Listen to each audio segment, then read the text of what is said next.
যুদ্ধ বন্ধে হরমুজ প্রণালী ও পরমাণু ইস্যুতে ইরানকে নতুন শর্ত দিয়েছে যুক্তরাষ্ট্র। হরমুজ থেকে মার্কিন অবরোধ তুলে নেওয়ার ঘোষণাও দিয়েছেন মার্কিন প্রেসিডেন্ট, যা অবিশ্বাস্য বলে প্রত্যাখ্যান করেছে তেহরান।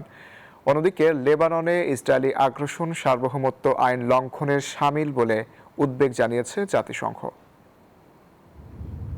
হরমুজ লাগোয়া কেশম দ্বীপে ফের ড্রোন হামলা হয়েছে, তবে আকাশযানটি ভূপাতিত করার দাবি করেছে ইরান কর্তৃপক্ষ। উত্তেজনা প্রশমনে হোয়াইট হাউসের সিচুয়েশন রুমে মার্কিন প্রেসিডেন্ট ডোনাল্ড ট্রাম্প চলে 2 ঘন্টার রুদ্ধদ্বার বৈঠক। ঘোষণা আসে হরমুজ থেকে মার্কিন অবরোধ তুলে নেয়ার, তবে তেহরানকেও মানতে হবে শর্ত। তাগিদ দেন হরমুজ প্রণালী খুলে দেয়ার আর সমৃদ্ধ ইউরেনিয়াম বর্জনের।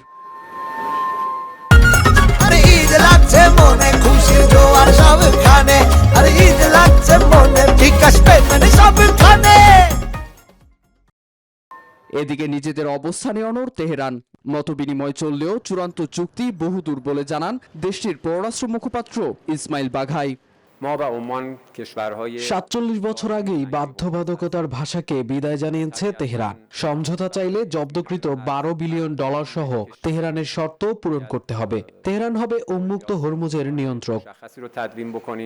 অন্যদিকে লেবানন যেন জ্বলন্ত নরক। দেশটির সার্বভৌমত্ব আইন লঙ্ঘন করে চলছে ইসরায়েলের স্থল অভিযান। সেনারা লিতানি নদী পার করে অগ্রসর হচ্ছে। হিজবুল্লাহর কোনো অস্তিত্ব থাকবে না। এদিকে তেল আবিবের অভিযানে প্রতি 24 ঘন্টায় 11 লেবানিজ শিশুর রক্ত ঝরেছে বলেও জানায় জাতিসংঘ। এমন পদক্ষেপের তীব্র নিন্দা জানিয়েছে বিশ্ব সংস্থাটি। নীরব দাস, নিউজ 24।